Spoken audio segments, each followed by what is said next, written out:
Sled! Now! Justice League Action may have the most fun Christmas episode. In general, Justice League Action was a fun show that is oftentimes overlooked. It kind of came and went, but it's a really fun showcase of different DC characters and has this overall lighthearted tone while also pulling on some obscure threads sometimes. It brings in different characters, it plays with characterizations, and at times it has some deep cuts that could really only be appreciated by someone who's fans of the characters or the comics. It's an entertaining ride. Most of the time. Of course, as with everything, there are reasons why some may dislike it. One of the episodes I wanted to highlight was the episode Party Animal, which is the Christmas episode, where Green Arrow is desperate to have Batman finally show up to one of his Christmas parties. I almost forgot the bat signal croutons. Come on, Green Arrow, get with it!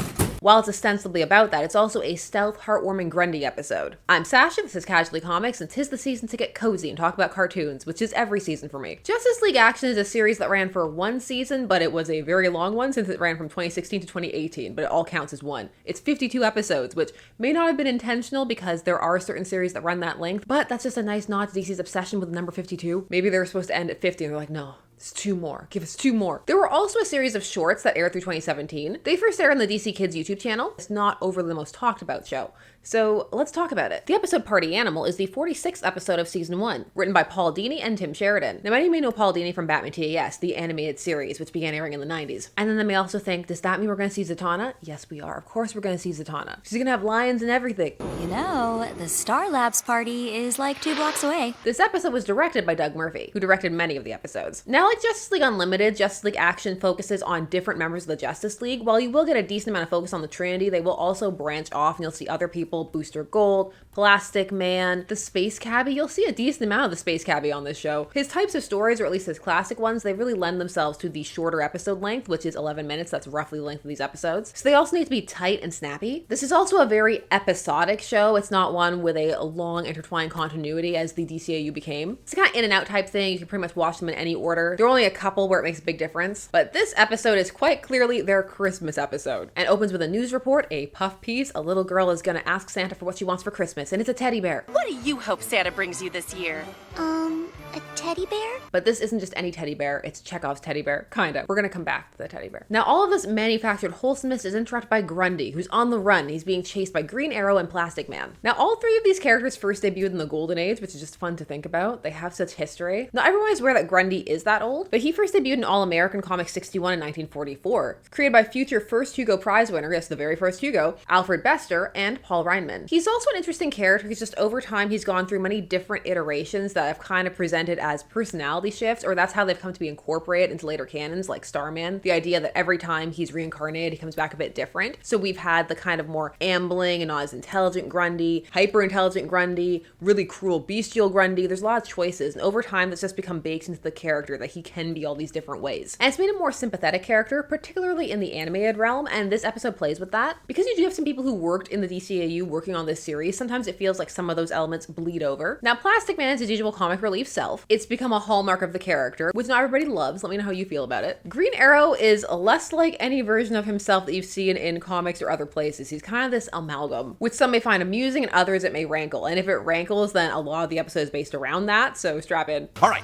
Plaz, you get Grundy back to his cell at Star Labs, then pick up some ice on your way. His big concern this episode is the holiday party he's throwing. This is an annual Justice League event. Now, when Green Arrow debuted, it was in More Fun Comics 73 in 1941. And by that time, Batman had already debuted in Detective Comics 27 in 1939. That's just worth noting because then some of the early similarities you see in Green Arrow and Batman, such as Green Arrow debuting right off the bat with his sidekick Speedy, there is a result of people playing with what's popular and up and coming in the genre, what's working. There was a time when it just feels like new heroes were coming out all the time and a lot of them didn't make it. But over time, there are a lot of similarities that get played up, such as how they name their items and gadgets. Batman has his Bat Gyro, the proto-Bat plane in Detective Comics 31 from 1939. Green Arrow starts off with his aeroplane. Neither of them start off with firm hideouts, but those evolve over time. The point is there's a decent amount of overlap very close together. You'll have Green Arrow start to really lean into having all of these gadget arrows, and it just comes to be seen over time that he is a knockoff of Batman. That's how a lot of people felt, at least. So there was a great attempt to pull the Emerald Archer away from that in the late 1960s. Specifically Originally in 1969, the character was revamped, starting in Brave and the Bold 85. Funnily enough, in a team-up story with Batman. There he got his new, now well-known look, his Van Dyke, and his new costume, designed by Neil Adams. And over in Justice League 75, Denny O'Neil would pick up what was started in Brave and the Bold and just start to change his status quo. He lost his money, he would become much more engaged and involved in social and political issues, which was just the direction that comics were trending heading into the 70s anyway. But for Green Arrow, that would become something that was really linked with him and it would stick with him. However, in adaptation in the late aughts and through the 2010s, they would play with how Green Arrow was depicted. And then also there's the Arrowverse, which leaned very heavily into him just being Batman. But Batman Brave and the Bold went more with the classic Silver and Golden Age version. It also played with the idea of Batman and Green Arrow having a rivalry. This series plays with the idea of Ollie having a bit of an inferiority complex when it comes to Batman, and also just really wanting to be friends with him, and everybody knowing it. GA has this whole imaginary bromance thing with Batman. He wants to be friends outside work, and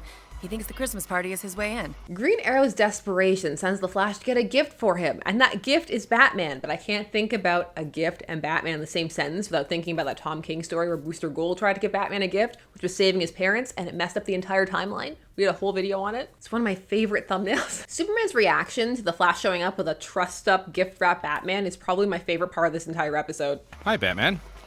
I didn't think you were coming. Batman in this series was voiced by the late great Kevin Conroy, which is just another layer of enjoyability for this series. But it also kind of adds that linking you can do to the DCAU, even though it's not intended. But it just sometimes makes some of these episodes feel like DCAU Justice League side quests. Now, this being a bit more of a slice of life episode, it's full of lots of little character moments and jokes. Like a very Silver Age Superman moment as he uses his X-ray vision to look at all the presents and also tell people about them. Martian Manhunter apparently makes an excellent banana cream pie. The Flash forgets his present and has to run out to get one, saying he left it in his car, which is a joke that works on a few levels because people there would know that he did not drive there. The gift he gets is important, a cheap gas station teddy bear that he gives to Superman after thinking he was getting it for Zatanna. Zatanna and the Flash, Barry Allen, did have an era where the writers were kind of flirting with putting them together. Jerry Conway specifically during the JLA Satellite era. There's a specific issue, Justice League 187, from late 1980 or early 1981, covered 8 things. It's the issue where Zatanna gets the costume, the George Perez one that some say looks like she has a lobster on her head. Some also love it, but still feel that she has a lobster on her head. During this time, Iris was dead. The Reverse Flash had killed her by phasing his hand through her head, and so Barry was available. He was on the market. This was before they brought Iris back in an extremely convoluted way. But in that issue, Zatanna and Barry are on monitor duty together, and she changes her costume after explaining and confiding in him why she wore the first one that looked like her dad's, and then the second one that was her mom's, and then she gets this new look. This romance was a thing for a hot minute, but it never went anywhere. Still, I do like to think that this moment in the episode is just a little nod to that someone remembered. Now, the conflict in this episode does not come from Green Arrow's desperate desire to be friends with Batman,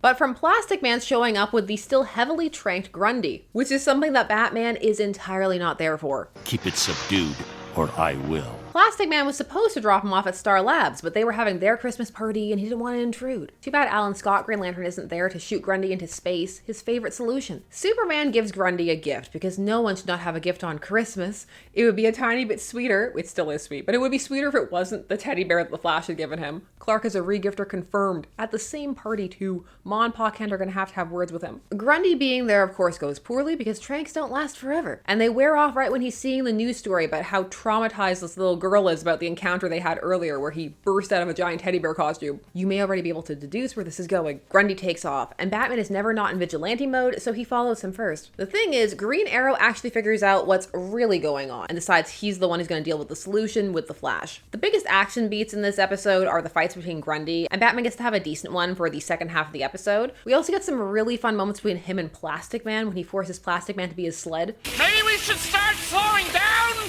Sleds can't talk. And a moment of character development that is more than some may expect for this episode. Despite how much he wants Batman's approval, it's Green Arrow who stops him from taking out Grundy. Because this is not monstrous Grundy, but a bit more addled but still kind Grundy. And he feels really bad for scaring the little girl, and so he wanted to give her the teddy bear, which is a really sweet moment. Yes, the Flash went and got the girl, and I really hope he got permission for that. Otherwise, tomorrow's headline is going to be Flash kidnaps child. It's going to be a very different type of Christmas broadcast. So we get this really sweet moment where they're all there out by the tree, the music is swelling, the snow, Grundy and little girl are hugging, it's just a Christmas miracle. That part of the episode was done. It's time to resolve the Green Arrow Batman stuff. Batman tells Green Arrow to be sure to invite him next year. I'm pretty sure Green Arrow was already inviting him, but this time he might say yes. Batman's going home to brood. He's not going to the Star Labs Christmas party. It probably doesn't have as good food as Green Arrow's did. They all brought food. It was a potluck. And so Green Arrow runs off after the rest of the Justice League, trying to convince them to go back to the Hall, which he probably has to pay damages on. Hopefully he got some kind of in case of supervillain insurance that I like to assume all of these cities would have. Although you never know, maybe not. Maybe they're just all uninsurable. And we end on a nice shot of the Batplane flying over the full moon. This episode is sweet and a lot of fun, and in general, it's a good showcase for the overall tone of the show. It's a bit more slice of life than usual, but you get a good glimpse as to what it's like overall. Lots of characters, some action, a focus on a more lighthearted tone, but not entirely bereft of some emotional moments. It's a standard plot, but well put together. It has a lot of little comic in-jokes and nods that help make it more fun than an outing without them. It's very tight overall. Now, this series may not be for everyone. If any of the characterizations on the show rankle, or people feel that they're too far afield, or they just find them irritating, the series does lean into whatever characterization it picks heavily. And so characters can at times be a bit one-dimensional. Again, while there are some emotional moments, that's not the focus of this show. And while this series is all ages fair, it does skew towards a younger audience, which may not be everyone's cup of tea, or they may just feel it's a bit too childish for them. The humor may not land, and some it's just not gonna be for them. Different strokes for different folks. To me, the show does a lot in terms of showcasing the breadth of the DC universe, similar to how Brave and the Bold did, but in a more casual and less targeted way than that series. That's why if one does watch Justice League Action, if they do have a bit more of a